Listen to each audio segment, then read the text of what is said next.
going on, everybody? We're back with another episode of the Construction Hall of Fame podcast. I'm excited for this one today. We have a unique episode. We have Chris Gutkes, the president of Island Elevator, here today with us. So, Chris, thanks for joining us.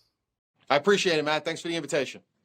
Yes, sir. I definitely enjoyed our first conversation. I think we have some fun stuff to unpack today. So, realistically, just to kick this off, I always like to give our listeners a look behind the scenes as to really how you got to where you're at in your career today and what that journey looked like. Pretty interesting story for you. Would you mind breaking down how you got to where you are today? To give you the Cliff Notes version, I am a fourth generation elevator technician. Great grandfather got into the business because his father used to work at the rail yards back at the turn of the century, and that's basically how all the elevator equipment used to get into the city. And one of the big elevator companies, Otis, there was a person there that was looking to get their stuff off of the rail car, and you had to talk to the foreman in order to do that. So he was like, hey, listen, I'd like to be able to get my stuff off next. So his father was like, yeah, that's great. I hear elevators is pretty good. Do you think that maybe you'd want to hire my son? And the guy was like, I don't know. That's not really me. So then my great-great-grandfather was like, well, then I don't think that we're going to be able to get your stuff off the train today. So next thing you know, his son got a job. His son led to my grandfather, who was president of the union for a little while. My father started his first elevator company in 1989. After he got in, he married into the family. And then I came in after I finished a 4-year tour with the regular Army. I was pre-9/11, peacetime military, so I was over in Korea. And then when I got back, I needed a job. The last thing that I wanted to do was be an elevator technician because everybody in my family was elevator. And then I got like one day into the business and I was like, this is it. This is what I need to do. I love it. So after about 4 years, my old man hired me over. He couldn't at first because the company was too small. So at the time when he hired me over, I had now gotten some experience, wet my shoes in the industry, came over. He gave me, and at the time it was just me and him in a windowless office in Wyandanch, New York, and we built up the company from there. As we continued to grow, everything was all well and good, and then in 2016, he passed away suddenly. So next thing I know, I went from being an elevator technician out in the field to being the captain of the ship. So it was a lot of. It was a lot. So, like what we were saying before, I kind of fell into entrepreneurship like somebody falls into a ditch, and it hurt when I hit the bottom. So I really had to kind of rebuild my skill set because everything that I had learned prior to this was all about being a great technician, and now it was completely useless. So I had to kind of go back to the books, got some schooling in through a free programming called Goldman Sachs 10,000 Small Businesses. It was like a 4 to 6 month shotgun business program that kind of teaches you the basics, everything from reading your financial statements all the way up to sales and marketing, networking, hiring, process development, all of the things that ordinary business owners may already know and take for granted is something that I needed to learn from scratch. And that brings us, we went up, we came through COVID, we survived that, and now we're kind of here today. Island Elevator covering the elevator service market for commercial buildings on Long Island only. We don't go into the 5 boroughs, Manhattan, none of that crap. Wow. Trial by fire. No kidding. That is... It's like baptism by fire almost. Right. So going back a little bit, something I think is very interesting about construction is most people don't know the value of the construction industry, whether it be elevators or whether it be working at a GC or really anything in construction before they learn about it. Because sometimes there's this stigma about the construction industry. My dad, I think, is a perfect example. He was like VP of sales at printing companies and tech companies for a long time. Company downsized. He was essentially, looking for his next position, and he got introduced through a family friend to a home remodeling company. And at first he was like, construction, remodeling? No, I'm good, because that was just his perception of it. But then he got in, and just like you said, very quickly, he fell in love with the industry. And 6 years later, he's a part owner and VP of the company, actually general manager now of the company. So really, Wow, congratulations. For him, it's been huge, and he's killing it. But I think that's so interesting what you said. And I'm curious, what about elevators? You said the first day you started, you knew you loved it. What was it about elevators for someone who might not know what's great about it? What did you love about it? What I loved about it was it appealed to the part of my personality that was enriched by problem solving and by in-depth, long-term challenges. So one of the things that my grandfather told me is that when you get into the business, um, by the time you know everything there is to know about the elevator business, you're too old to do it. So it's the beginning of a lifelong journey where you're constantly learning and bringing up new things. So I like, maybe I got like a little bit of adult ADD or something like that, but I like new stimuli. I like new challenges. Every day in the elevator industry, although they're frequently similar, they're never the same. So there's always a new challenge. A big thing in the elevator industry are Monday mornings. So Monday mornings, we get to deal with everything that came in over the weekend. Or if we were talking about, that's on the service and repair side. If we got to go ahead and deal with the construction and the modernization side, every elevator that's built for a building is custom built for that building.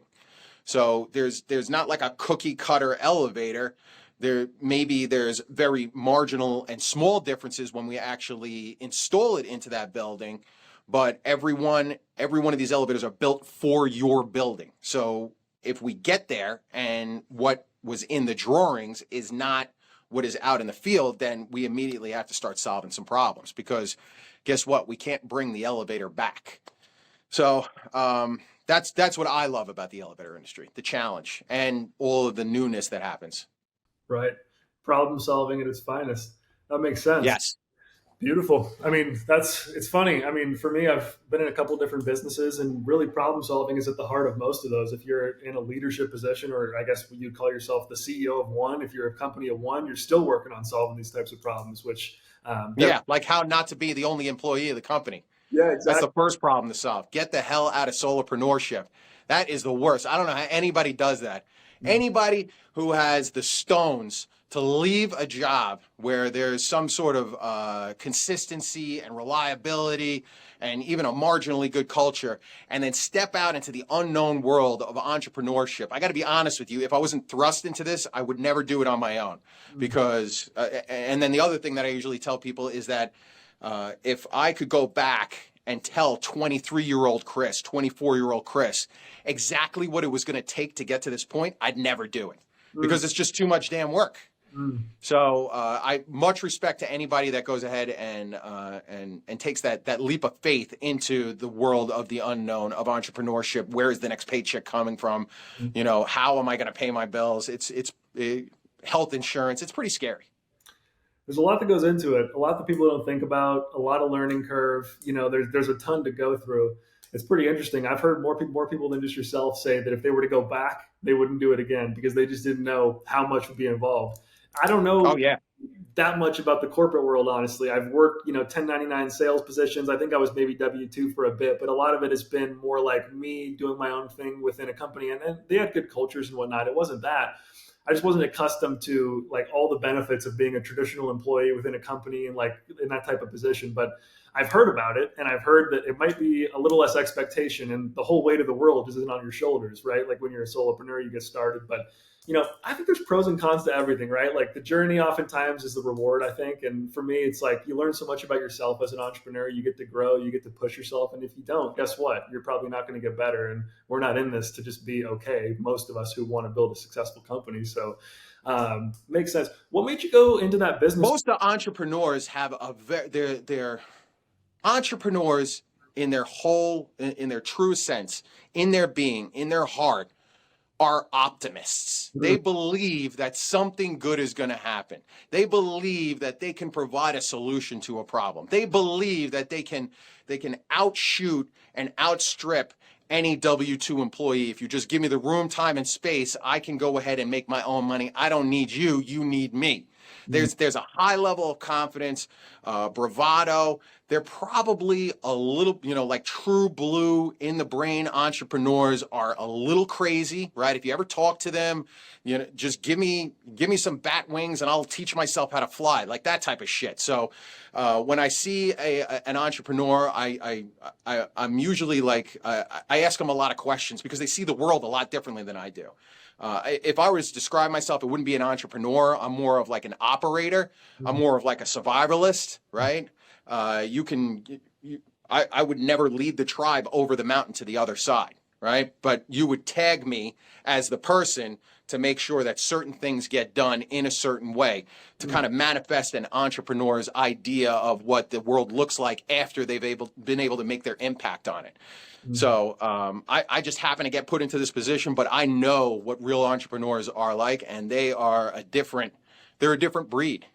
Mm, definitely. I feel like in many ways it sometimes requires that. You have to, be willing to think differently and act differently and go against the grain.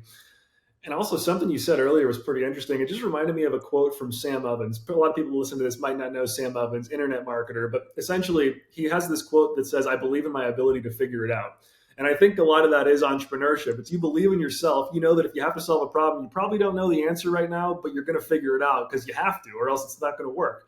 So, I'm sure you had a lot of belief in yourself along the way, and maybe even some doubts. I'm sure a lot of people go through doubts as well when you're building this, but I mean, it takes belief and optimism, if nothing else, to do what you did, to take over the company in the drop of a pin.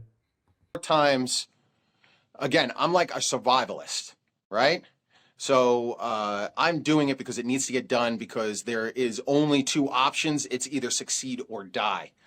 So I would not say that I spent a lot of time kind of marveling in the magnificence of my ideas, right? I don't spend a lot of time patting myself on the back. I got to be able to drive forward and I got to be able to achieve. I got to get to that next level because if I don't, then I'm basically going to die. So, fear of death is a great motivator. But as far, where was I? We were talking about, shit, I got lost in there. So as far as Yourself. yes, so you got to make sure you were saying how like, you might feel like this about yourself when you know what? I got fucking lost in my own thought. Why don't we try it again? Go ahead. What were you thinking? So essentially, just along the lines of believing in your ability to figure things out and get the job. Yes, that's the other thing. Yeah. So the one thing that is, if you want to get good, if I were to give one piece of advice to anybody, what I've learned in my, I guess, semi or entrepreneurial adjacent journey is that if you want to get good, you better start to learn how to fail. Because if failure makes you mental, which it did to me, especially in the beginning, because I was a technician at engineering mindset. So it was all about either we win or we don't win by putting this elevator back into service or completing this project. So you cannot be afraid of failure. Mm-hmm. So once you start pushing past that, then you start to build a little bit of that confidence. But I remember I was talking to my GM one day, and he's like, "Boy, it looks like that you really regret making that decision because I've made a million bad decisions." So he's like, "You must really regret making that decision." I'm like, "At the time, I thought it was the right decision." And at the time, I think that every decision that I make is the right decision. So there's that level of confidence where you have to be able to say, all right, I can do this. And even if it doesn't pan out the way that I want it to pan out, I can pivot and make something happen, something positive happen. It's like you win or you learn. It's like that's the only two options. Either you win or you learn. And you could probably learn some from your wins as well, but I learn way more from my losses, perceived losses. I don't even try to think of it like losses. I just want to brush myself off and get better for the next time. But yeah, really great point. What would you say is your biggest loss? My biggest loss. I mean, the thing is, it's funny when people ask me a question like this. I don't think about stuff like this very often. I don't think about my biggest losses. You don't have one that's in your head where you're like, boy, I wish I could take that one back. So take that one back. I would just say, I mean, I'm driven by what I perceive as not living to my full potential in my baseball career. Because I played college baseball. I was supposed to get drafted out of high school, told them I didn't want to, I wanted to go to college, then talked to scouts my whole time throughout, college baseball and whatnot. At the end, I had kind of a shoulder injury that kind of held me back a little bit, but no excuses. I was 6'5". I threw the ball over 90 miles an hour. I should have been in at least minor league baseball. Most people would have said. But it was just little things along the way that I learned about myself. And it was more like a self-development and growth process as I learned, like why I wasn't performing how I wanted to and what could have been better. It was really, I don't have a single regret about my baseball career. I always thought I was going to the best of my ability, but I would just learn things that could help me improve if I was to do it again.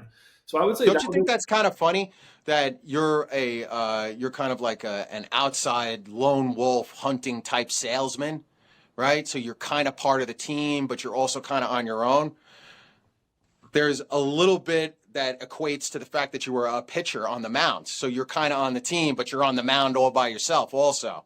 And guess what? If something goes wrong, everybody's looking at you. yeah. So it's always interesting to me to see how like people's personalities kind of like it doesn't go anywhere. It just carries with you no matter what it is that you end up putting your hands on. Very interesting. Actually, to go further on that. So my senior year of college was by far my most transformative in terms of like people impacting me. The coaches were the biggest servant leaders, like the best servant leaders. They were at the field at 5 if we had to be there at 6. They were mowing the grass. They didn't hire anyone to mow the grass. And this was a national championship team like every other year. They were really good at what they did.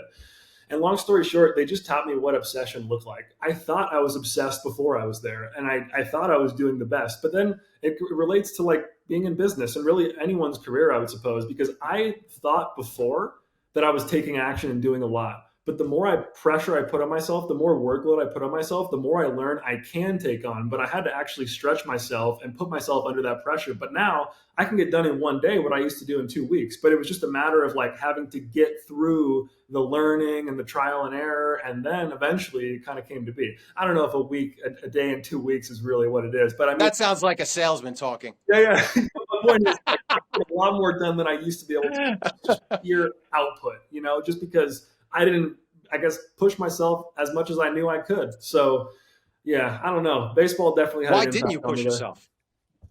What'd you say? Why didn't you push yourself? Well, the thing is, I thought, based on my view of the world at the time and what I had been doing, that I was. And I've always pushed myself, I would say, but I guess the definition of push myself just looks different. My stress threshold is different than it used to be because I've taken on more stress over time. So I think Mm. it's been like putting myself in uncomfortable situations and being okay with challenging myself.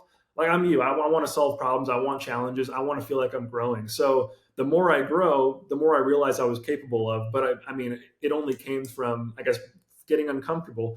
And a lot of different things that pushed me to be uncomfortable. People around me who have been positive influences on me being like, hey, you might want to try doing this, this, and this. Or mentors I've worked with saying, there's a better way to do this. Uh, Yeah. I think there's a lot that goes into it. It's that's one of the things that we definitely tell everybody here is that when you come, because elevators they run such a gamut. You could be standing in front of something that was installed 6 months ago, or you could be standing in front of something that was installed 6 decades ago. So you've got to be comfortable being uncomfortable in order to be successful, and you can't be afraid of learning things. And then as far as like the learning threshold, and what kind of resonated with me, what you said was the stress threshold. And I really thought I feel very similar to you, where I thought that I was pushing myself and I thought I was managing stress well, and then boom, the old man passes away, and then I got to take over the company, and then the company was like there was a bunch of freaking problems, right? Talking about captaining the ship, and then there was like we're taking on water at the same time. I was like, oh my god, what the hell? I don't even know what the fuck I'm doing, and now all of a sudden I've got like problems to solve that I've never had to experience before. I thought I was just going to cave in on myself, and it took, although I'm kind of like, I'm happy that I was able to express the fortitude in order to be able to see all the way through and get to the other end of it. But I definitely wouldn't have gotten there by myself. That's for sure. I'm not that strong. So I'm really, really fortunate to be surrounded by really fantastic, awesome, supportive, patient, right? People forgiving. Everybody that works at Island Elevator, thank you for forgiving me because I'm not always 100% on my game. Sometimes I'm a whiny little bitch when I come to work. So and what happens is that now you're the president of the company and you start pissing all over the office. People don't know how to react to that. So people could be pushing back on you. People could be looking for different places to work. People could just be, getting miserable, internalizing it and getting miserable. So to have and to be supported so thoroughly, even though that they were, feeling the stress that I was feeling, and for them to stick around and continue to try to see this whole thing through, I'm really fortunate. I'm really lucky for being able to have that. And then we were able to build and add people to the team that were of the same ilk, that came from the same area, that believed in developing the same culture. And then boom, we would get hit with COVID, and COVID turned us upside down. And one of our senior guys that had been with the company for 8 years, he passed away from COVID in like the first 2 weeks that it came out, and that hurt the team. And then we're all separated. I don't know how, because I'm so bad at what I do. I don't know how we survived this long, but now, thank God we did. And I'm looking back at, being able to push through that stress by holding hands with the rest of my team. I was able to, now I'm starting to build more of that confidence where I feel like, all right, I'm getting to the point. I was just telling my wife last night, I really start to, today I feel like I am the best businessman that I have ever been. And I really feel more confident in my ability to be able to identify and then solve problems, as opposed to reading and reacting all of the time. Being more proactive problem solver on the business level.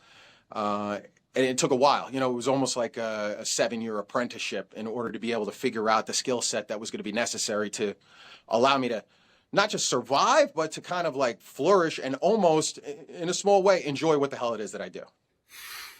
Right. Very interesting. It's wild to me that you made the transition from technician to president overnight. I mean, those are so many different skill sets. I mean, I'm thinking about the leadership skill set you've been talking about recently, like dealing with the team and like building a team and all that. Oh my God. I was a terrible leader. So I used to go outside and when I got frustrated with people, I would yell, or I would lose my patience, or I would get short, or I would say, let me just do that. Right. So, I was not somebody that was inspirational or somebody that you would want to like share something personal with. So when I finally realized that I wasn't able to get to the places that I needed to be because I wasn't able to lead the people that were part of the organization, primarily was my brother. So my brother works with us. And I've learned a lot about leadership from him because he's not going to take any shit from me. So I push, he'll push back. And what I realized is that was an exhausting exchange between two people that really had the same goals. So what does that mean? Is that a him problem? Actually, if I'm the one engaging in it, it takes two people to butt heads.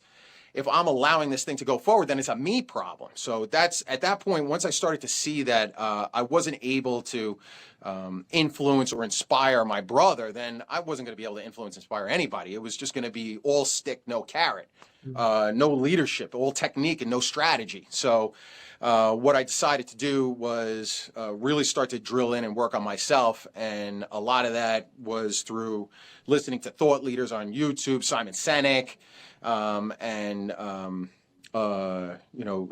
Willenick, people that actually have been in positions where they have faced down some stressful situations, or at least conversed with and curated some of those stories, like through Simon Sinek, and it gave me ideas. But then I had to implement it and put it into action. That's the other thing that's really fucking annoying by not working for a company, is that when you go to a company, for the most part, unless it's a startup, they're basically telling you what you got to do. So it gives you a nice sandbox to play in.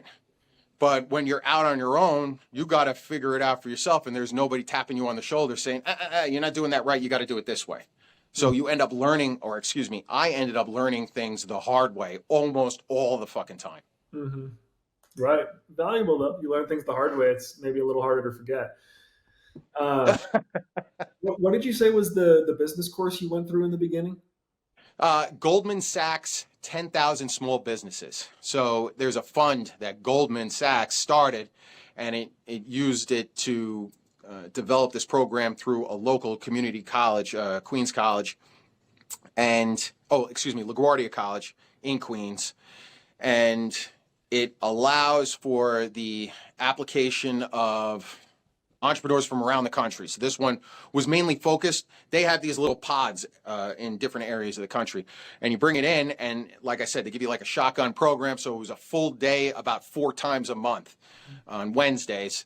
That was stressful because now I'm going in to the Queens for a full day on Wednesday. I already work 6 days a week, so now I'm behind one of my work days. I got to put in an extra long day on Saturday, and then on Sunday I got to do my homework. After 5 months, I was pretty close to burnout, so I was pretty happy when that was over. But I learned a lot, and they didn't charge any tuition, so they just asked for a donation at the end, and the donation went back in order to supplement the people that were looking to pay for their college at LaGuardia. So Goldman Sachs didn't touch any of the money. They just funded this whole thing. Hmm. So I'm really appreciative for that. I bet. Something I think is really interesting is like the difference between experiential learning and learning from a book or learning from a course or a program or a college. Right? Like it's pretty different to me. And I'm curious how much of that stuff that you learned in the beginning from this program was immediately applicable, like you understood, and how much of it did you have to almost learn again just by going through it with maybe a little more educated perspective from the education from the program. It's funny that you talk about that because I think about, you're talking about experiential learning versus book learning. My life is experiential learning versus consequential learning, Mm. meaning that you can learn things through an experience and take it to a better area, or you can learn things and then get banged into the head or burn your hands. Don't touch the oven, and then you touch the oven anyway. And then that gets ingrained and input into downloaded into your brain as like, oh, maybe I don't want to do that anymore. Mhm. So as far as what was the question again? Because I kind of went off base there. How applicable was what you learned in that? Oh yeah. It was way applicable, and that is a huge credit to the instructors, to the guest speakers, and to Goldman Sachs themselves as far as their development of the program is concerned, because they're not trying to give you a shit ton of theory. What they're saying is that these are the principles that businesses operate under. These are the areas or the modules that you need to become more proficient in. If nothing else, at least become more familiarized. And here, the case studies that they used in the program was your business. So they said, okay, we're going to do this. Now you write it up for Island Elevator, and then we'll all break it down and see, who's working and who's not working. And then a lot of that stuff, and it used to make my guys aggravated, because I'd go out on Wednesday and then I'd come back to the office on Thursday and I'd be like, oh, I got this brilliant fucking idea. We're going to be doing this, this, and this. And they're like, well, what are you talking about? Stop. But all of the stuff, there were legitimate next day action items. Obviously, there was graduations of that, things that you need to think about in order to have a long-term successful business. But there was always something that you could walk away from each class and institute in your business. Hmm. That's huge. Wow. For me, the thing I was actually thinking in my head while you were saying that is the best times I've ever been able to learn and then actually put that into play and have it become more muscle memory or something that I actually learn for the future is when I implement it right after I learn it. If I just read something and then don't do anything with it, I mean, I read a decent amount, I guess, but I don't really remember the things as much as if I actually would put them into practice right afterwards. So that's how they set that program up, is super interesting. So you learned a lot from the program. I'm sure you also learned from being in the trenches. You were listening. It sounds like you were also taking your own action, being proactive to go on YouTube, learn from other thought leaders, like you said. And I think this could actually speak to the potential growth path for someone in construction who wants to excel and wants to go above and beyond. As we can all hear, if you want to go to a higher position faster, you're going to sacrifice some things typically. From what I understand, what I've done and what other people have told me, like work-life balance. I mean, if you want to become a VP and you're not very close to a VP in a company, for example, all these are skill sets that you're going to need to learn. Everything Chris is talking about is things that he had to learn because he went from Work-life balance is some bullshit Gen Z nonsensical thing that was written up by a therapist because somebody was shitting their pants because they couldn't handle the stress that they were experiencing at work.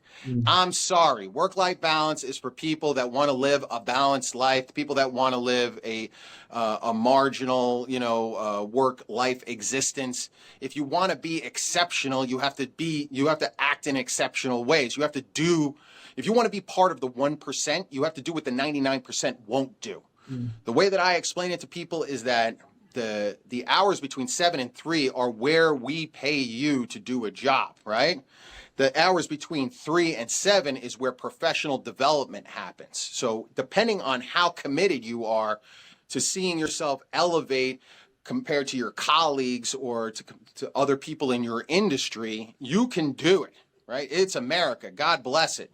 For all its problems, we are still given more advantages than a lot of these other countries are. So you can choose to take advantage of that, or you can choose to go for work-life balance, whatever floats your boat.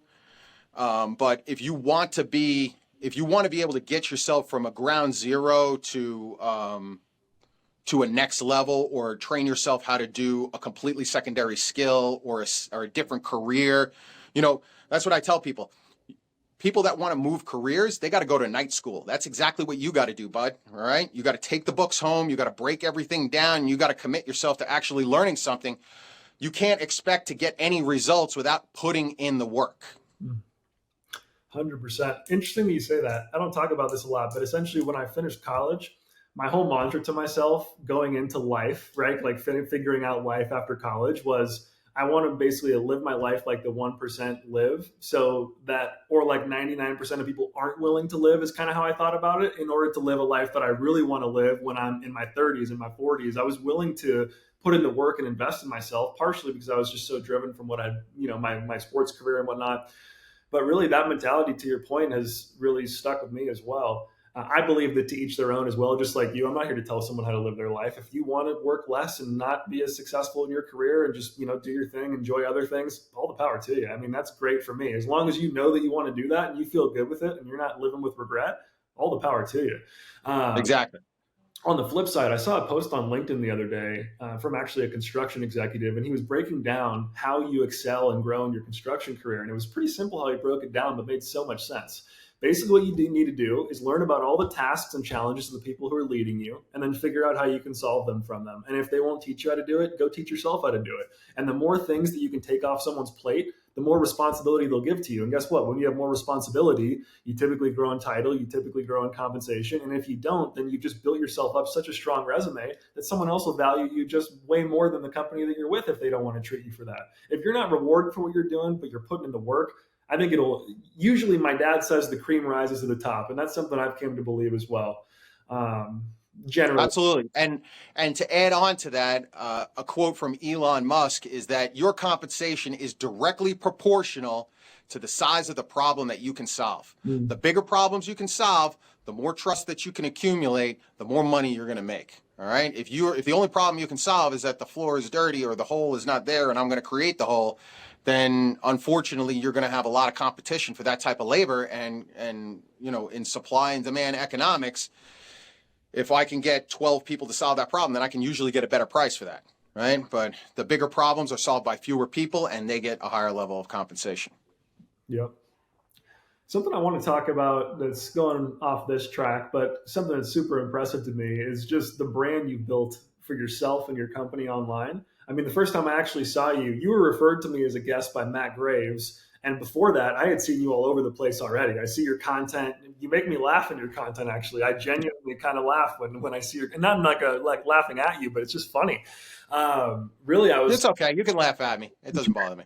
Right. Don't take it personal. But yeah, no, long story short, I'm curious, what inspired you to start creating content on social? What was your process to do that? And like, how has that helped your company? All right. Get ready to be super disappointed by this answer. So what inspired me is that I needed to, after we went through and kind of steadied the company, I went back to all of the modules that we were talking about during the Goldman Sachs, and one of them was sales and marketing. So I started to, again, go back and mine out, curate some more ideas from thought leaders on the marketing side, Chris Do, Seth Godin, read a couple of books, and in that there was also Gary Vaynerchuk, and everybody is talking about social media, social media, social media. I've never had a social media account, so I went ahead and I had this LinkedIn account that I had opened up and put my my resume on, because it's what everybody did in 2004. You just opened up a LinkedIn account and put your resume on it. And I went ahead and I was like, all right, well, I've got this LinkedIn. Let me see if I can try to do something here. So first thing I did was I just kind of went on there, futzed around for a little, started to mimic what some of the other people were doing that I felt were being effective, like Don Gelastino. He used to post a lot more. He's president of Champion Elevator. They're big time now, so he's not on the platform as much. Ed Rivera, he's like the Jake from State Farm of the elevator industry, so he's constantly putting stuff out there, real good, feel good stuff. Buddha mentality stuff. So, how to be prepared, how to be successful in your career stuff. So then I'm looking at that and I'm like, well, I don't really have any advice for anybody because I would never encourage anybody to do what I did. But I do have a good sense of humor. So let me just kind of start putting myself out there. So that's essentially what I did. I started generating a bunch of memes. Then I got jammed up like really early on because I had no idea what I was doing. So I called out a couple of the other elevator companies that were doing, real shady stuff to their customers. And so I was like, bah, bah, bah, and I mentioned them. And the next thing you know, a couple of weeks later, I got a cease and desist from some blood-sucking attorney in Nashville or whatever the hell this guy's name was.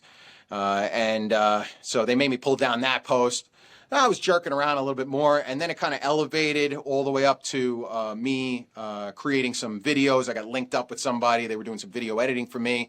They kind of helped me to understand how to refine my messaging more in order to be able to reach customers. The long story short is that the intention of doing it was to attract customers and to grow the company, sales-wise. I have not attracted any customers. No, zero. No revenue, zero revenue on LinkedIn. What I have attracted are people that do relate to the tempo and the tone of the content that I put out there. And they obviously associate me with Island Elevator, and I stand for something. So they kind of come out, they end up reaching out and finding out if there's an opportunity to work over at Island Elevator because they like the kind of information that we're putting out and the vibe. So I'm able to connect to people inside the industry. I'm able to gather and gain information that I wouldn't have been privy to if I wasn't active on social media. And we've been able to recruit and retain some people from that were looking to work with us, that were working somewhere else. And then they came over and they've been welcome, warm, wonderful additions to the company. So I would say that I started out with one intention. I ended up somewhere else. Mm-hmm. I don't regret it. I just, I guess I was accidentally good at something. I don't know. Mm-hmm. Interesting. Curious, more from like a strategy perspective.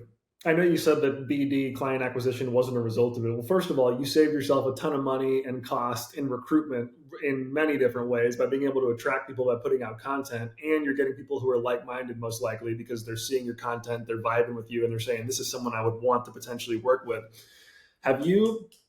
Do you intentionally connect with people in your space on LinkedIn, for example, who are the people who make the decisions about working with you? Or are you not as connected with those people specifically on LinkedIn, like first degree connections, for example? The problem is that I don't know what the fuck I'm doing. So I end up just connecting with more elevator people. Mm-hmm. And with those elevator people, and I just talk about things because I've got like a high level of passion for the industry. So what I found when I first linked up with this video editor guy, Alex Sheridan, and he kind of gave me like a little lesson about speaking directly to the customer. What I found is I looked through all my connections that I've got connections with everybody inside the elevator industry. So no wonder I'm not getting any customers, and no wonder the people that are hearing it are more attracted to what it is that I'm saying, because I'm a very passionate, dyed-in-the-wool type elevator professional. So I don't know if that answers your question. I didn't really, I got lost in there again. I think it indirectly answered. The question was basically, are you intentionally networking with people on LinkedIn who make the decision?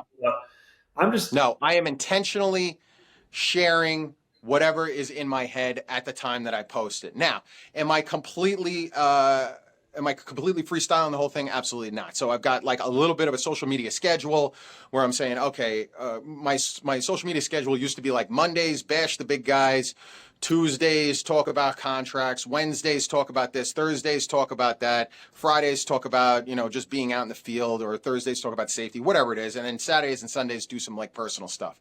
Mm-hmm. So there was a little bit of structure as far as how I wanted to deliver my message. And I knew the message that I wanted to deliver.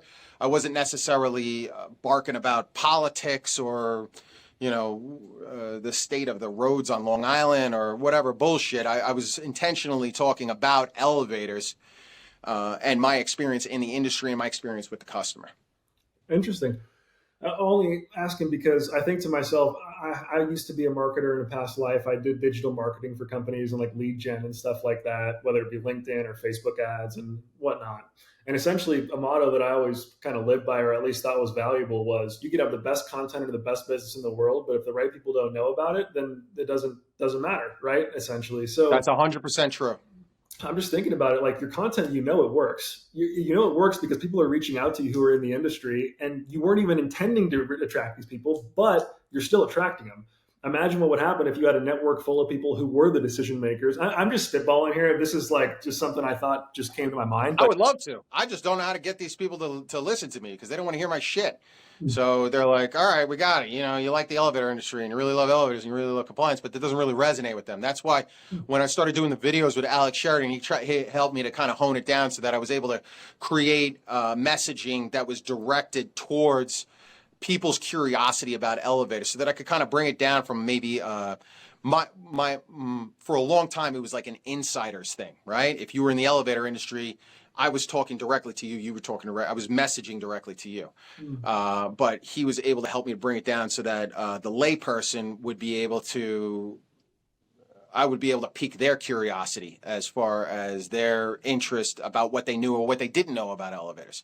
Mhm. So it was very helpful, and I did appreciate the work that he's done for us. But no, I'm not getting the people that would be able to influence Island Elevator in a way where they could bring more units to us or more work towards us. Unfortunately. I don't know Alex that well, but I have like gone back and forth in the DMs with him. He seems like every person he touches just goes viral. It seems like everyone who works in video content just is really does great things for their brand. I mean, you're a living example of it. Yeah, I mean, at the end of the day, basically, it's just like for me, the right people in front with the right message put in front of should convert. You got a great message. The industry, I mean, it seems like the industry loves your message. So just a thought that came to my head. BD is something I really love, and so I've never really been a construction BD person. I've done construction sales for a bit, like in-home sales, but I didn't have to Mm-hmm. that, right? I wasn't a hunter. I was given leads that I actually showed up to the house that were pre-qualified. I'd sit with the family and sell them windows or renovation or something like that. But I didn't hunt. Interestingly enough, I had a contractor. Actually, he runs a CM firm. Talk to me a bit about business development, and I put together this whole plan for him. And I can't wait to see him execute it. I don't think he has yet, but I just think that construction is such an interesting place, and I just want to see how I might be able to put my BD mind to it. So I'm just playing around here, but essentially, very cool stuff. The brand you built's awesome. You're attracting talent from it. It's impacting your company. Construction is good, but it's hard. So to provide full transparency, construction is only a very, very, very, very, very small part of what we do. A majority of what we do is service, repair, inspection, and testing. So we're about compliance and working inside buildings with existing elevators as opposed to installing new elevators. Construction is great as far as putting your hands on the equipment and then installing it and then stepping back and saying, wow, I did that, right? I remember when I was a kid, we used to drive down Long Island Expressway and my old man would lean into the passenger seat over where he should have been paying attention to the road now that I think about it. This is a terrible story. But he's leaning in and he's like pointing up to a building. He's like, oh, we put the elevator in over there. We put the elevator in over there. You know, you feel a sense of ownership. You're connected to a story as far as elevator construction or construction in general, the construction industry in general. Mm-hmm. The problem with the construction industry is that it attracts the worst people in the world. Like it attracts the best people in the world and the worst people in the world. So getting stuck on some project with some Nimrod who has no fucking idea what he's doing, and then he wants to talk to you about this, that, and third, and then he doesn't want to pay you. That's the type of shit that it'll kill your business, right? So if you don't build your business around being able to handle wide swings of cash flow, right? So you might be fat in June and then you might be broke in August because you're still sending people to the job. You're still installing the elevator, even though, this idiot won't send you a friggin' check or he's got a million excuses and it's in the mail and I requested it from the owner and blah, blah, blah, blah, blah. Mm-hmm. So it's not an easy way to make a living. It reminds me of the go no go strategy that I learned about. a bit ago, just in the construction world. It sounds like you just need to be very particular about the clients you work with. You want to know you're working with people who can do good business with you and will take care of you as long as you give them the same. I mean, Yes. sounds like picking the wrong client in construction is an absolute nightmare in the elevator world. What happened? It's not just the elevator world; it's construction industry in general. I have learned that lesson. I wish I read whatever the fuck you read, because if I had that 10 years ago, I probably would have saved myself a whole ton of aggravation. It's basically the fact that you get into a job, right? And then you're basically, 75% of the way through the job, but you've only collected 25% of the money that's due to you. So now you got to sell the next job in order to pay for the labor on this job. And then it just turns into this vicious cycle where and I did it for a while until basically I hit a wall and I was like, this is just not working. I wasn't yet. And some companies can do it because they're built for construction. And that's what I'm saying, is that you have to be built for that, financially, organizationally, process driven. We were not, so we were not as successful. So that kind of left us in a position where we ended up going for the go no go strategy. And I'll tell you what, it is night and day. Right. So unfortunately, we had to because we went ahead and pivoted, we ended up having to let a couple of people go from the company because we just didn't have the work anymore, because I was exhausted from being stuck in the hamster wheel of construction, get a job, try to get paid, get a job, try to get paid. Um, so, but now we're only doing selective projects for selective customers that are good, high value, relationship oriented customers that care about quality of work, that care about compliance, that care about installing good, long-lasting, 30-year installations in their building, and then maintaining that relationship through the service and the compliance testing. So, and that has definitely lowered the temperature as far as the amount of stress that I have to manage with these idiots. And then I can focus on other things like helping to build the business in a more solid way that's more beneficial to the people that work here and to the customers that we support every day. Hmm.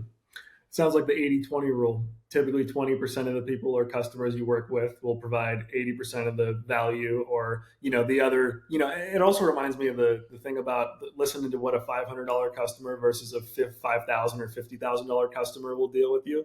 It's like the person Mm-hmm. wants everything on the cheap. They don't care how it's done right in the beginning until it's done wrong. They're complaining at you the whole time. They're checking up at you every 5 seconds to see how things are going. And then the person who wants to pay a premium just expects someone to do it right. Go do your job. This is your profession. I'm not going to ask too many questions. I hired you because I expect you to do a great job, and that's why I'm paying a premium. People like that, I found, would rather not sacrifice time. They'd rather sacrifice money to actually get more quality versus someone who's looking for something on the cheap. And then the whole process is just beautiful when you work with that person. Yeah, the truth of the matter is that not everybody can afford Island Elevator, and that's okay. There's one of the things that we talk about in our sales meetings is to make sure that we're doing a good job of identifying the right customer relationship, the ideal customer relationship, and to tell the rest of the customers that don't have the same shared set of values of quality, compliance, safety, communication, professionalism, accountability from Island Elevator, the values that we hold true in ourselves, we need to find those same values in the customer. If they don't have the same values, then there's inevitably going to be conflict. So we just need to let them know, listen, we're not your elevator company. We recognize you as needing a different set of items. You have different values. Here's a list of our competitors that we believe can meet your goals, because we've built an entire organization around trying to meet the goals of a specific type of customer, the customer that you're talking about. And that customer, the one that's willing to pay a little bit more for high quality service, they can tell the difference when Island Elevator steps into their building, steps into their home. What you're paying for right off the bat. Mm. It's so interesting. It's exactly the same in recruiting. When people are used to working with 5 recruiters who are contingent recruiters, and they're just more so like very quick paced, getting resumes over, not a ton of due diligence. No disrespect to recruiters. There's a lot of phenomenal recruiters, but I hear all these different stories every day What from. are you talking about? There is not a lot of phenomenal recruiters. There are a lot of shitty recruiters, just like there's a lot of shitty real estate agents. And any jerk can go ahead and call themselves a recruiter. So stop it. The good recruiters, you want to talk about 80-20? You take 80 recruiters and throw them in the ocean. All right, there's probably 20% of them are actually worth their weight, where they're actually wanting to get to know the company, get to know the prospective teammate, to really analyze background checks, verify things, and bring together. You're a freaking matchmaker, not. And I'm talking directly to the crappy recruiters, not the good ones. The good ones already know, and they don't give a shit what I have to say. But the crappy recruiters, you are supposed to be a relationship builder. You're a matchmaker. You are not a resume collector. All right. If I got to get one more recruiter, I got 6 resumes. Okay. Are these people qualified? I don't know. Maybe we can go over to them together, but that'll be 15% of their annual. I'm like, enough with you. All you're doing is wasting my time. Exactly. I mean, I have heard these stories, most doubt or no doubt. And what I've found is when people work with me on a retained basis or an engaged basis, there's a whole experience and process I put them through. I save them a ton of time and they realize this is different than what I've experienced. I'm super appreciative of all the time you saved me and all the due diligence you did on this process and how thorough the candidate was with, their commitment to the role. I'm not just sending people just to get someone in front of you to get a contract signed and dangling this carrot. Oftentimes, when the carrot is dangled, the candidate disappears when you even want to talk to him, anyways, from someone in your shoes. So I really tried to reverse engineer my company to solve all these things that I hear about as problems in the industry because I want to be known as a premium recruiter, someone who goes above and beyond. Like you said, the 80-20 rule completely applies from what I've heard and experienced in recruiting. 20% of the recruiters or something typically deliver 80% of the results. So I think it's very similar. There's a lot to learn. I mean, really, for me, it's a lot of it has been talking to my customers, talking to my candidates, figuring out what have their pains been with recruiters, what would an ideal solution actually look like for you. And people are more than happy to pay a premium when you can deliver someone who is phenomenal and help improve their process and really be a consultant. It's a totally different ballgame than me sending a resume for someone who I've heard stories about people haven't even talked to that person on the resume. They just found them on a job board, sent them over to you. It's like, my question is, Mhm. I don't perceive as much value in that. Again, I'm not here to badmouth anybody. I'm not. I'm really not. But I'll badmouth them. You guys suck. Stop being so goddamn lazy. All right. The bottom line is that if you build a recruiting business, it needs to be focused on solving a problem. There's no such thing as a business unless you are focused on solving a problem. Everybody else is just a pretender. Okay. So you're not solving a problem by sending me resumes that I could go out and get myself. You haven't done anything for me. So for you to go ahead and hold your hand out and be like, okay, Chris, well, I brought you the resume. Or these recruiters that play these stupid. Is it okay if I curse on your show? we're past that, man. Oh, yeah. All right. So these, these stupid fucking resumes that they send into my inbox where they go ahead and they delete the person's name. And I'm like, this is the best that you can do. And then I know this resume. I've gotten them before. I've had a recruiter send me a resume from a person that they were headhunting for that used to work for the company that we let go for cause, not because we had low work. I was like, we had to can this idiot, and now you're pushing his resume in front of me. You did a completely shitty job. You didn't even verify that he used to work for us. What the hell are you doing? I hate recruiters. I can tell. For me, Ugh. I just like to hold this frame personally. I mean, and this could be for recruiters listening or whoever. Really, I like to think about. Oh, 1 second. I just want to say, Yeah. I hate 80% of the recruiters, okay? Because I do know a couple of good recruiters. Matt Allred is a recruiter for the elevator industry. Great guy, really focused. I don't want him to take offense to what I'm saying, but I'm sorry, Matt. No, I'm sorry. I heard there's someone named Lou Adler who's a leader in the recruiting space, and he talks about win-win hires. He always says the term win-win hire, and it really stuck with me. Basically, if I'm focused on helping my candidate win and my client win, and that's my main focus, and my main focus isn't making a quick commission check, then doing what's in the best interest of both parties long term is the only option for me. I always tell my candidates, look, I only want to be a part of a win-win. If this isn't a good fit, I'll be the first one to tell you. Back to your point that you tell your sales team, someone named Josh Braun is a sales leader that I've learned so much from. He's pretty big on LinkedIn now. He taught me something that completely changed my mindset around sales, which was you're not for everybody. and you don't have to be for everybody. So you need to detach from the outcome, and you need to be able to understand their problems by not needing to combat objections, but just really understand people and what they're going through, and just know that I'm not for everybody. Not everybody wants to bring on a premium recruiter. Some people can't, right? Like that's the reality of it. So, I mean, it's just really a matter of accepting you're not for everybody. Your sales team knows you're not the elevator company for everybody, but for the right person, you have that value proposition that you know can speak to them and really can differentiate yourself. So, sounds like That's what we talk about. We talk about Seth Godin in his book, This is Marketing. I don't know if you've read that at all, but he actually reads it himself on YouTube. You can go on there, you can listen to the whole book for free. Awesome. Great listen. I would listen to it at least twice. And there he talks about messaging in order to be of service to your market. So getting to know your market intimately is a very important part of the process of hopefully building a successful business. In addition to that, he says that, kind of to touch base on what you were saying about the fact that, I'm just not for everybody.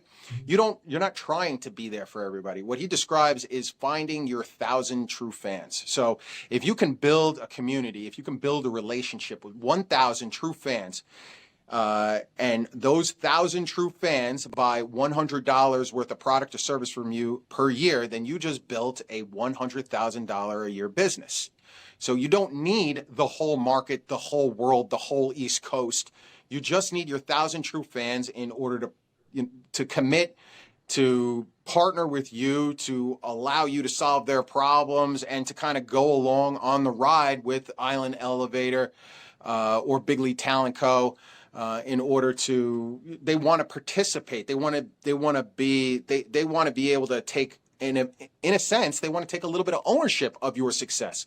Yeah, I've been with Big League for a while. I knew them back in the day. It's almost like finding a musical artist that you really love, and then you like to brag to everybody in the room that you knew the person before they knew the person, right? So that cultural, the building of a culture around your company and your identity is key to be able to bring more people under the tent. But you can't build a culture unless you define the culture.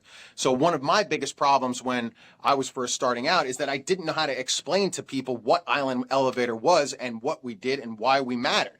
I would just go from one customer lead to the next and try to be the cheapest option for them, and then that would bring them in, and then everybody would be happy, and they would celebrate me, and they would build a statue to Chris because he knew how to get all of the cheapest customers. But as we grew up and we evolved, we actually hit a point probably around a year and a half ago where we put our foot in the sand. Again, we're moving away from the construction and all of the high aggravation, low profit margin work. And we're reflecting on what it is that defines us, what it is that we want to take pride in ourselves for. And we basically put our foot in the sand. And when we started to raise our rates to match our value, what we noticed is that we started to shed a lot of customers. So we were acquiring customers at the same rate that we were shedding customers. So the company actually plateaued. It didn't crater, right? But it didn't grow for over a year because we were losing all of the price-based customers that we acquired early on in our business lifetime. And we were replacing them with value-based customers that actually believed in Island Elevator. So the whole idea behind that was about, not only manifesting a company that was built on principles that I was proud of and had execution that I was proud of, but I said, I need to find my 1,000 true fans. I need to get out there and find people that we connect with on a philosophical level, because that's the only way that we're going to be able to survive a severe economic downturn. And that, we thought after COVID that we were definitely going to go into like a deep recession or whatever. We thought maybe it was going to be another 2008. But the only way that you're going to be able to make it through is if you're surrounded with people that believe in you. So in our infancy, it's our family, right? We get into our teens, it's our friends. When we get into our work environment, it's our colleagues, right? The only way that you get through the shittiest times are when you do it together. And when you get to the point where you're managing a business or an organization, it's your customers. Your customers are your family. And if you don't you're not willing to treat them that way, then you can't expect them to treat you that way. Hmm. I learned a very similar lesson to you. In the beginning, when we started Big League, like look back at my history, like I wasn't this, tenured recruiter who had done recruiting my whole life. I believe that I had a lot of skill sets that translated to being a great recruiter. I love sales. I love outbound. I love talking to people, building relationships. I feel like I'm maybe some naturally blessed at that. And I've also worked a ton in it. So for me, I was just like, I could crush recruiting, but then it became, who do we work with? Who do we serve? We could serve anybody. We could serve tech companies, law companies, and we could get clients no problem. But what I found is we just weren't as good as we needed to be excellent in our space because we were serving everybody at the same time serving nobody. Not literally, but Yes. we just the moment we decided to niche down as a company and specifically focus on pockets of the construction industry, and our recruiters on our team all focus on specific pockets of construction recruitment.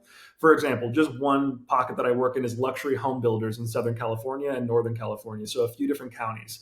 That allows me to intimately know the market, and oftentimes I will know more about my clients than what the market looks like, so they can actually look to me as a consultant and actually know that when I refer somebody, I probably have built a relationship with them. I didn't just slide them a resume, and I know I'm embarrassed when I send a candidate to somebody and they're outright rejected, like clearly rejected. For me, it's embarrassing because I take pride in the submittals that I put to somebody. Right. Hard earned. They're not. I don't just put jobs on job boards and then submit somebody that they already received from the job board. It's just not how I work. So for me, I only got to get to that point by further understanding my client's needs and niching down to serve that right person to the highest that I possibly could serve that person. Yeah, they say one of the keys to great sales is to know what your customer needs before your customer knows they need it. And that's where you kind of fall in when you're in that niche, because not only are you saying, all right, I understand your business, but I also understand your market and I understand your competitors. I'm going to send you a guy or a woman that will help you to make money, right? Because we know what the skill sets are that are necessary in the Southern California local luxury home building market. Yeah. Exactly. And then the last thing that was my takeaway from what you said, it's pretty interesting that you said you plateaued and you didn't start going down, although your number of customers went down, it sounds like pretty drastically, the number of volume of customers, but because you were focused on getting better customers, you were actually able to plateau. Do you know, since you've changed that, if it's started to go trend in the positive direction since you've implemented more of that? The number of customers, the number of units, we're still right around that area when we made this hard pivot, probably about, I want to say 15, 16 months ago. Mm-hmm. Um, so the number of customers is about the same, plus or minus like 5 or 10, but our revenue is up. Yeah. So the customers remain the same. Our people are now getting more highly trained. They're more focused on customer service. They're delivering a higher value product, and this newly adopted customer base, they are valuing it. Right, the previous customer base, they appreciated it, but they didn't appreciate it enough in order to pay more money in order to be associated to it. So there wasn't an emotional link, there wasn't a cultural link or philosophical link between us and some of these customers. It was just strictly financial. Like, we look at you like that's it. You're like the electric bill. You know what I mean? So and it's not really the same. When it comes to elevators, we're public transportation, right? You've got a piece of public transportation like a plane or a train that's running through the heart of your building. We're there for more than just, we're not just there to fix the refrigerator. It's not an appliance. Right. Very interesting. And again, I mean, when you take on more customers or a different, like maybe a little less customers, but they're better customers, oftentimes it can not only increase revenue, but it can big time increase profitability, which is a big part of, I know both of our businesses is actually how profitable are we, not just how much revenue are we bringing in. And for Yeah, you can't fall in love with the top line. You can't fall in love with the top line. It's all about cash flow. So if you, what's his name, Mr. Wonderful from Shark Tank, yeah, without cash flow, you're dead. yeah, And it took me a while to kind of realize that I can't aspirationally push my company up to the next level. I need to make sure that I'm dug in and focused on the numbers. Otherwise, I'm going to find myself with my hands in my pockets and nothing else in my pockets. So yeah, it's really about staying focused on the customer experience for us. So if we stay focused on the customer experience, and if we properly define who we are and properly define who we relate to the most, all of that other shit just figures itself out, right? If I can understand who I am and then tell you who I am in as few words as possible, then there's a high likelihood that we're going to be able to figure out whether or not we can work together. Hmm.